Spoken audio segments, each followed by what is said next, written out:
Hello YouTube, welcome to another Star Trek review. Just like I promised in the unboxing for the official Star Trek Starships Diecast Collection Issue 1, I would post a more detailed review of the Enterprise. Not only will I do that, but I'll show you like the magazine, not like show you every bit, but give you my overall opinion of it. Is it worth £1.99 and whatnot? Anyway, yeah, before I get started, I'd like to say I'm actually using lighting for this review. Normally for my videos, I would just use the natural light that I get from the window. However, I thought, because I'm reviewing from a different location now, it's easier for me to review things. I thought, I'll try a new type of lighting, see how it works out. If it turns out alright when I post it, I might continue to use it. But enough of that, and I'll show you well, I've already shown you this. Yeah, you don't really need to know that much more about that.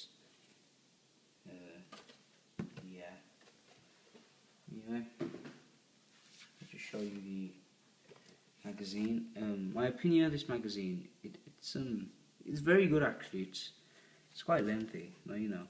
Companies like this have released things like this before, like James Bond collection things. I got the first car, which was the Aston Martin DB5.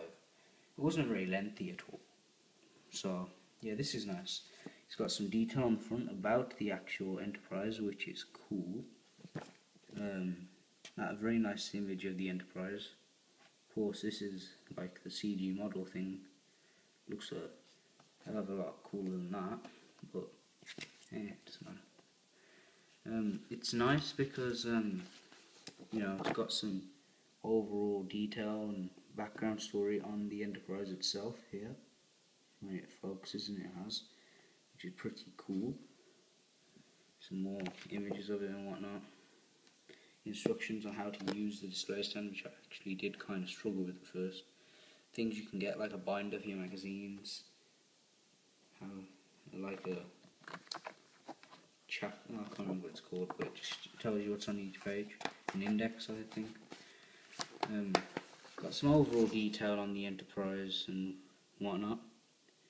It's a very good detail. Like most of it I already know, but there's new things you tend to learn. They've got an entire double spread on the source separation, which all of the Enterprises were capable of doing. For example, the original series Enterprise could do this. I already knew this because I've seen it on a DVD, not it actually happening, but on special features it actually talks about it and whatnot.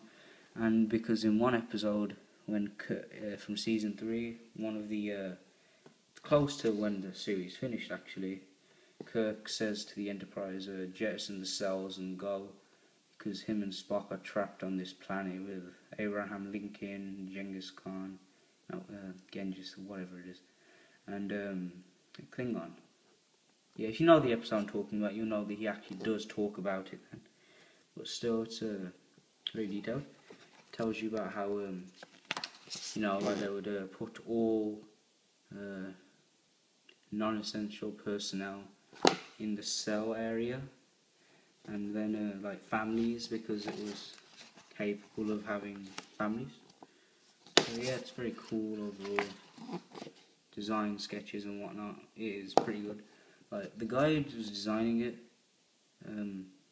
him, he wanted the bridge to be in the center of the Enterprise, like in the same location, but in the middle of the Enterprise instead of at the top, which I think is stupid. So did Gene Roddenberry, so they changed it thankfully. Talking about CG models here, and overall it's very nice. Talks about this one. Yeah, I'll talk more about this later in the review. Yeah. Inside that, however, comes these. If you subscribe to them and get the issue every week, delivered to your doorstep and whatnot, you'll get these things. I'd rather just get the Diamond Select version. But Yeah, nothing special really. Comes with this thing as well that you give to your newsagent. You order you one every week, fortnight and stuff, which is kind of cool. So, and this is like the thing you would send off to subscribe to them if you posted it and whatnot. I accidentally dropped it, but yeah, it's not very interesting. That's that. It does come with the second magazine, which I'll quickly show you. This is a series guide, showing all the ships. Like, yeah, it does look pretty cool. One I actually did kind of want was the Romulan Warbird, but I'll get more into that later.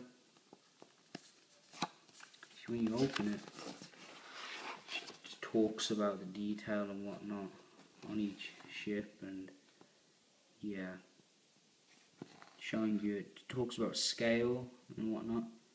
Obviously they can't make the NX-01 Enterprise small because, you know, to make them all in scale, the D would have to be much bigger. But yeah, here we got more ships.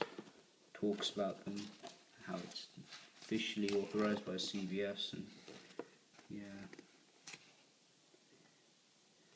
This is more on the model itself, other than the actual one from the series.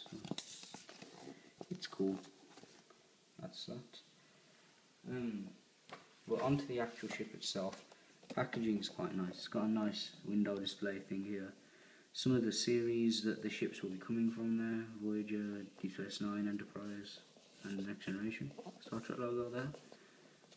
Information here. It's a collector's model, not designed and intended for play by children under 14 years of age. I think it could be played with children, actually. It's collectible figurines. Huh, never actually read that. It could be played with a child. I mean, it's like a cheap alternative, you know. You're not exactly going to go for your 2-year-old son or something. Here, look, I bought you a £70 Enterprise D, made by Dynamic Select. Enjoy. Anyway, yep. I mean, it's quite cheap, so like the price. So I think you could get it for a child. You know, you just tell them, make sure they look after it and whatnot. Even though from previous experience of being a child and whatnot, they never do. Never mind. Anyhow, let's look at the display stand first. It's metal, which I really do like. It's got nice registration thing there. I don't understand why something like this isn't like on the front of it though, like here, but I kind of like it being just plain. It gives it a nice feel. It's a nice velvety thing, so you know you can slide it across the shelf and whatnot. Don't have to worry about damaging anything. Here's the clear cradle that will hold it, which is quite weak. I can see a child easily breaking this. So yeah. It works very simply. You just plug it in like that, and yep. If you actually bothered to stick around all the way through this, what you've been waiting for over nearly 9 minutes, the Enterprise D. I'll start with the sources section, because you know, where else would I start? Here's the registration. Looks nice. Yeah, the paintwork on it is quite nice, however. Like these windows, or these not windows actually, these white things you see all along here are escape pods. They're all sculpted on, and the windows, you can kind of feel them actually, all the windows and whatnot.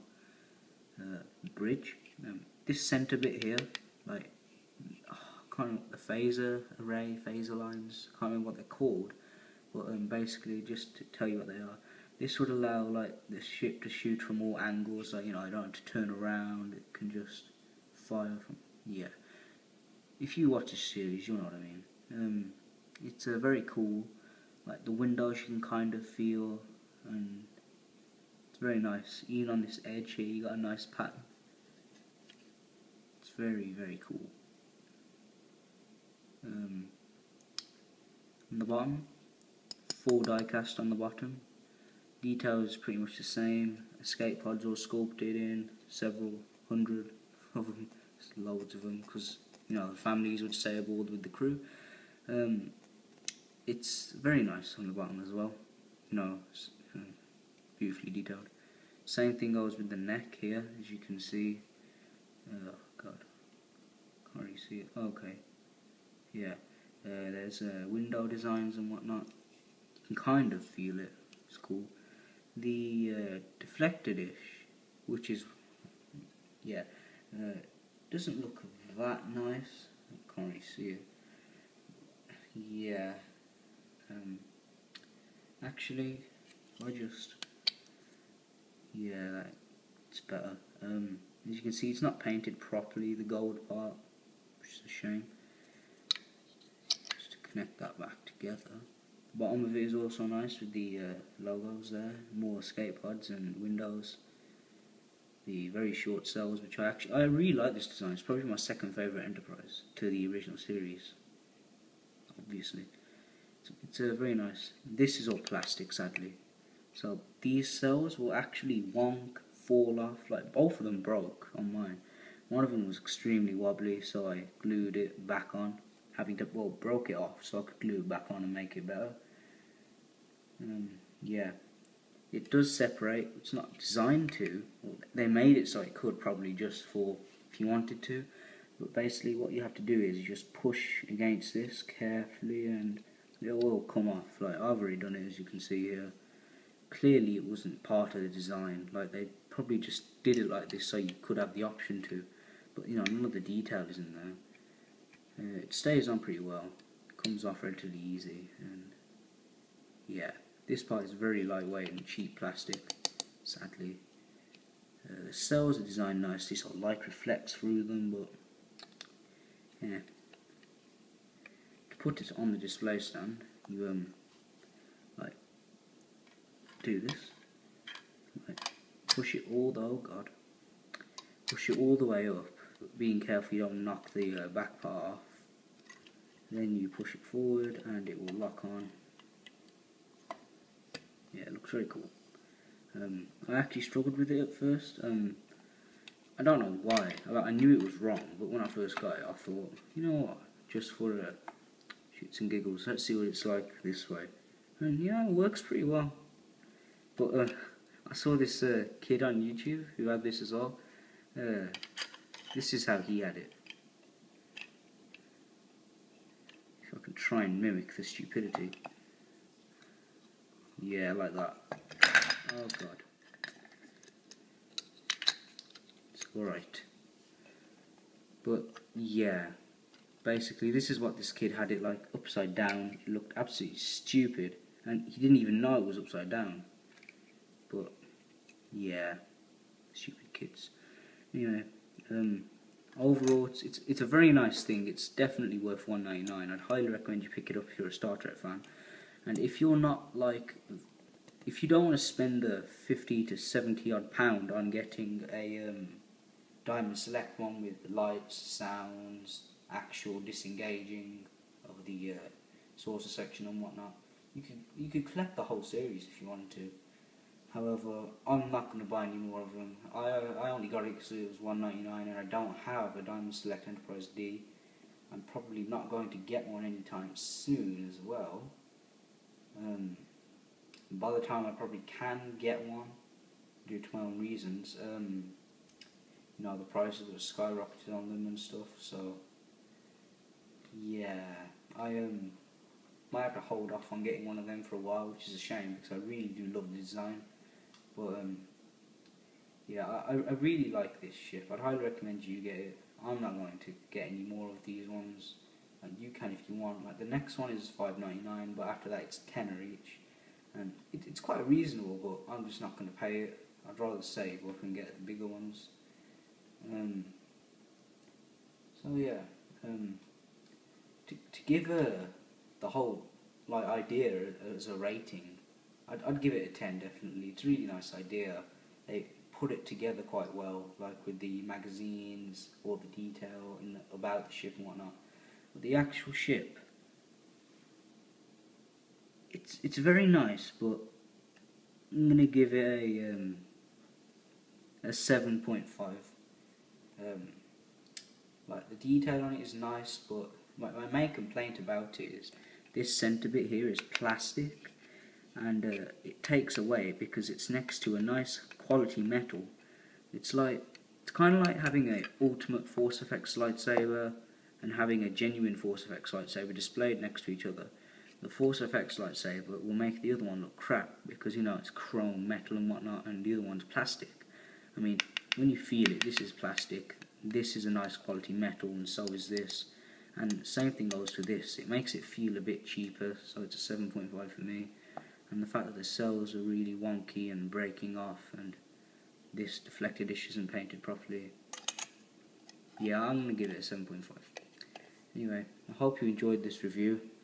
I'm planning on doing another Enterprise review after this, but it will be in the Diamond Select region, so yeah. Anyway, thanks for watching YouTube. Bye.